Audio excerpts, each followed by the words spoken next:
దేవుని పరిశుద్ధ నామమునకు మహిమ కలుగునుగాక. ప్రభువైన యేసుక్రీస్తు నామములో నా ప్రియమైన దైవజనులు ఐఎఫ్జే విజ్ఞాపనోద్యమ నాయకులందరికీ నా ప్రేమ వందనాలు తెలియజేసుకున్నాను. దేవుని కృపను బట్టి ఈ నెల 13వ తేదీన తెలంగాణ ఐఎఫ్జేలన్నీ కలిసి వరంగల్లోను, 14వ తేదీన విజయవాడలో ఆంధ్ర ఐఎఫ్జేలన్నీ కలుసుకుంటున్న నేపథ్యంలో మరోసారి మీ అందరికీ నా హృదయపూర్వకమైన ఆహ్వానాన్ని తెలియచేయటాన్ని సంతోషంగా భావిస్తూ ఈ వీడియో చేస్తున్నాను.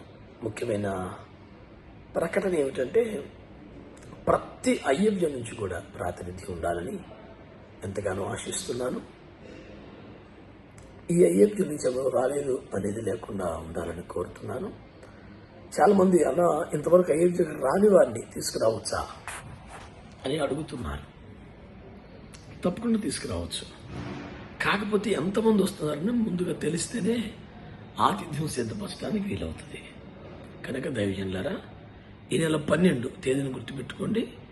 ఈ నెల 12వ తేదీ కల్లా ఉదయానికల్లా ఆంధ్ర ప్రాంతపు దైవజనులైతేనేమి, తెలంగాణ ప్రాంతపు దైవజనులైతేనేమి, ఈ గ్రూపులో ఉన్నటువంటి లీడర్స్ ప్రతి గ్రూపులో కూడా ఎంతమంది రాగలుగుతున్నారో మీరు అంచనా తెలుసుకొని, పలానా ఐఎఫ్జే నుంచి ఎంతమంది అని ఒక మెసేజ్ ఈ గ్రూప్లో పెట్టాలి.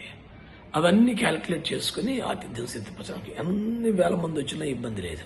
కాకపోతే ముందు తెలియపరచబడాలి. కనుక నాయకులందరూ ఈ విషయాన్ని గుర్తించాలని, ప్రతి ఈ ఐఎఫ్జే నుంచి ఎంతమంది, ఈ ఐఎఫ్జే ఎంతమంది ఒక మెసేజ్ పెడితే చాలు. 12వ తేదీ ఉదయం కల్లా మెసేజ్ పెట్టాలని నాయకులందరినీ కోరుతున్నాను. బాగా ప్రార్థించండి, అనేకులకు ఫోన్లు చేయండి, ప్రోత్సహించండి. మనందరం కలిసి ప్రార్థన చేసుకుందాం. ఏదో కొంత రకాల యాక్టివిటీస్ ఏముండవు, మనం కలిసి ప్రార్థన చేసుకోవటం ఒక మంచి సహవాసం. సంవత్సరానికి ఒక్కసారి కలుసుకోవాలని నాకు ఆశ. మనమందరం ఏదో చేసే కార్యక్రమాలని కాదు నా ఉద్దేశం. కలుసుకుందాం, తప్పకుండా దీనికి ప్రాధాన్యత ఇవ్వండి. Praise the lord.